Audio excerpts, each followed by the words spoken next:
तो हाँ भाई दोस्तों, वेलकम टू द वीडियो। तो भाइयों, सुबह के 3:30 बज चुके हैं। कैसे हो आप सब? तो ये वीडियो मैं बना रहा हूँ भाई रियल एस्टेट के ऊपर, गुड़गांव रियल एस्टेट के। क्या जानना चाहते हो यार रियल एस्टेट के बारे में?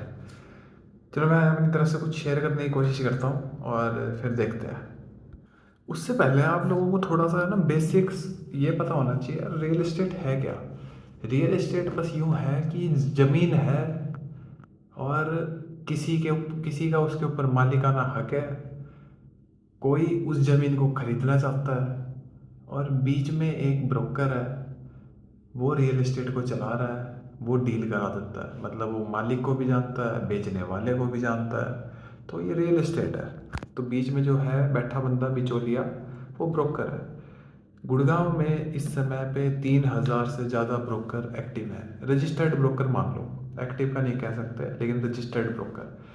तो रियल एस्टेट गुड़गांव ये है भाई, ठीक है। और ऊंची ऊंची बिल्डिंगें हैं। ऊंची ऊंची बिल्डिंगों में बड़े बड़े बिल्डर्स हैं। बड़े बड़े बिल्डर्स ने लिमिटेड जगह में बहुत बड़ी बड़ी इमारतें बना दी है। बहुत सारे फ्लैट्स हैं और उन फ्लैट्स के दाम बहुत ज़्यादा हैं।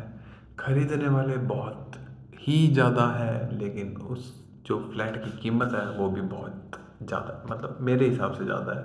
खरीदने वाले तो खरीद रहे हैं भाई। तो भाई बिकवाली कराता कौन है?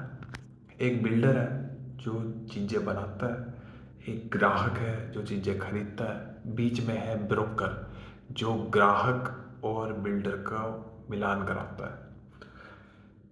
ग्राहक डायरेक्टली बिल्डर के पास जाके भी शायद ले सकता है, लेकिन मैंने कहीं पे पढ़ा था कि, पढ़ा क्या सुना था यार, कि 2017-18 के बाद से चैनल पार्टनर यानी कि जो बिचौलिया बनता है ब्रोकर, उसके थ्रू जाना ज़्यादा ठीक है। लेकिन पता नहीं मेरे को ये इस बात में कितनी सच्चाई है।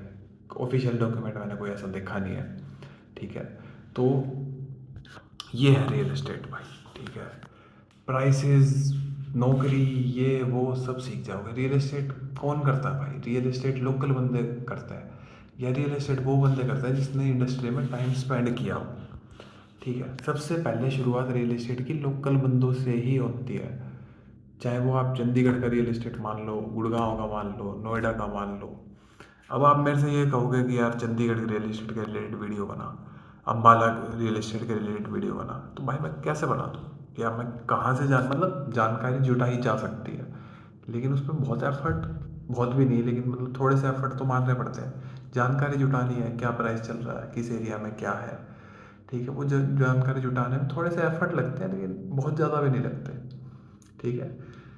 तो रियल एस्टेट में शुरुआत होती है लोकल बंदों से, सबसे फर्स्ट स्टेज। उसके बाद अदर अदर प्लेयर्स जुड़ते जाते हैं। फॉर एग्जांपल कि जैसे मैं हूँ, मेरे पास बहुत सारी ज़मीन है, अब मैं बेच रहा हूँ, तो मैं एक तरह से सेलर भी बन गया, मतलब बिचौलिया भी मैं ही बन गया और सेलर तो मैं हूँ ही, ठीक है।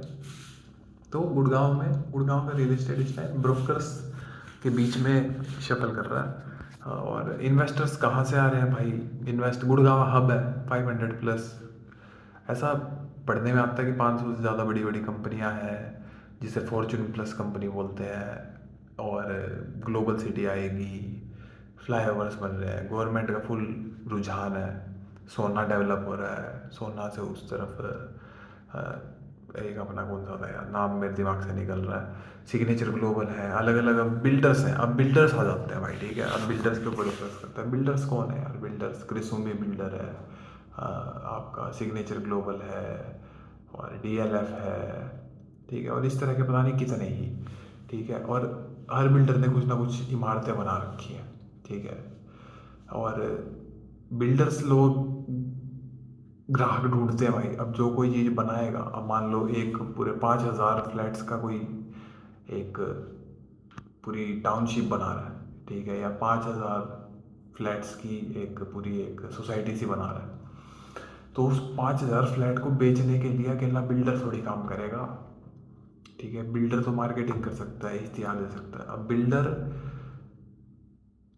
के पास ब्रोकर जाते हैं, ठीक है। ब्रोकर जाएंगे तो फिर ब्रोकर बिल्डर से कहेंगे कि भाई मेरे पास कस्टमर्स हैं, मैं आपको बेच के दूंगा। तो इस तरह से अब जो ब्रोकर वाली फील्ड है ना, ब्रोकर ग्राहक ढूंढता है, ठीक है। ऑल्सो ब्रोकर के पास ग्राहक होते हैं, ठीक है, वो भी कभी ना कभी मिले होंगे, उसका एक्सपीरियंस है, ठीक है। कई बार बिल्डर ग्राहक से डायरेक्ट भी कम्युनिकेट करता है, ठीक है। तो ये चीज़ें हैं भाई, इस ये बहुत मतलब एक संक्षेप में बताने का मैंने प्रयास किया है कि ऐसे रियल एस्टेट काम करता है। प्राइस कैसे भाई, प्राइस ऐसे डिसाइड होती है कि भाई मैं गया लेने, कई बार तो जैसे बिल्डर ने स्टार्टिंग में प्राइस निकाल दिया कि मैं 8,000 रुपये पर स्क्वायर फीट में बेचूंगा, ठीक है, इतने टाइम तक बुक कराओ, इतने में पाओ, इस टाइम के बाद आपको 10,000 स्क्वायर फीट में मिलेगा, उसके अंदर बहुत सारी चीज़ें ऐड होएंगी, ये होएगा वो होएगा, ठीक है। तो ये चीज़ें हैं, ठीक है। प्राइसिंग के ऊपर अपन बात कर सकते हैं, अलग अलग जगह का अलग अलग प्राइस रहता है। एयरपोर्ट के नज़दीक की जो जगह है वहाँ प्राइस ज़्यादा मिलेगा, एयरपोर्ट से जितनी दूर आते जाओगे, एयरपोर्ट मतलब दिल्ली IGA एयरपोर्ट की बात कर रहा हूँ, ठीक है, और एयरपोर्ट से दूर आप जितने आते जाओगे आपका प्राइस उतना ही घटता जाएगा, ठीक है। तो ये है रियल एस्टेट। बाकी अब अपने कमेंट सेक्शन में सवाल पोस्ट करो, देखते हैं। If I am able to answer that question I will definitely try to answer in next video, और मिलते हैं। अब मैं सोने चला जाता हूँ यार, अभी तक बने हो तो लाइक सब्सक्राइब करते जाओ, मिलते हैं अगली वीडियो।